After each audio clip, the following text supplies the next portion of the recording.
Hello viewers, আজকে চলে এসেছে একটা নতুন ভিডিও নিয়ে। আজকের ভিডিওটা ব্রেকফাস্ট থেকে শুরু করলাম। ব্রেকফাস্টে ছিল রুটি, ক্যাচআপ, এগ দিয়ে। তারপরে মার সাথে কিছু কাজ করলাম। মা ঘরটা ঝাড় দিচ্ছিল। তারপরে মা বললো যে যা রান্নাঘরে কিছু কাজ তুই সেরে নে। তো আমি আমার রান্নাঘরের কিছু কাজ সেরে নিলাম। তো কিছু নোংরা হয়ে যাচ্ছিলো, ওটি পরিষ্কার করলাম। আর কিছু জিনিস ধোয়ার ছিল, গ্যাসটা মোছার ছিল, এসব আমি সব কিছু করে নিয়ে স্নান করে আসলাম। যেহেতু মা আর বোনু আজকে বাড়িতে নেই, আমি ঘরে একা ছিলাম। তো ভাবছিলাম যে আজকে কি বানানো যায় দুপুরে লাঞ্চে। তো বলতে বলতে আমি না ক্রিম লাগিয়ে নিই। ক্রিমটা অ্যাপ্লাই করার পরে আমি ভাবছি যে ভাত যেহেতু মা আমাকে সকালবেলা বানিয়ে দিয়ে গেছে, তো আমি আমার জন্য কিছু একটা সিম্পল বানাবো।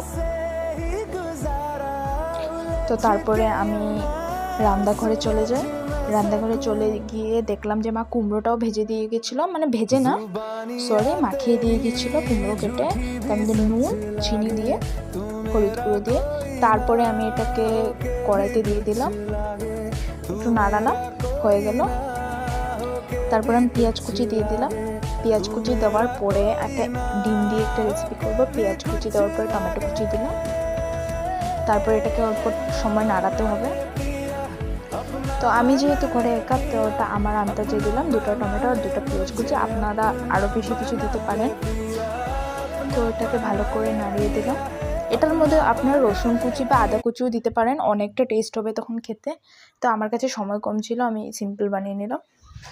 এটাকে নাড়ানোর পরে আমি এটার মধ্যে হলুদ গুঁড়ো, জিরে গুঁড়ো আর লঙ্কা গুঁড়ো দিলাম। লঙ্কা গুঁড়ো আমি যেহেতু ঝাল কম খাই, আমি অল্পটুকুই দিলাম। এটা দেওয়ার পরে এটাকে নাড়াতে হবে, ততক্ষণ অবধি নাড়াতে হবে যতক্ষণ অবধি টমেটোটা না গলে যায়।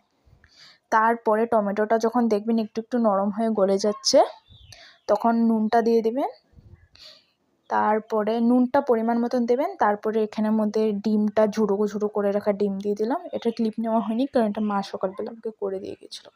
তো এটাকে নাড়াতে হবে, এটার কালারটা অল্প চেঞ্জ হয়ে যাওয়া অবধি। তার উপর দিয়ে আমি এটা ক্লিপ নিয়ে ধনেপাতা অল্প ছড়িয়ে দিবেন, তখন টেস্টটা আরও ভালো হয়ে যায়।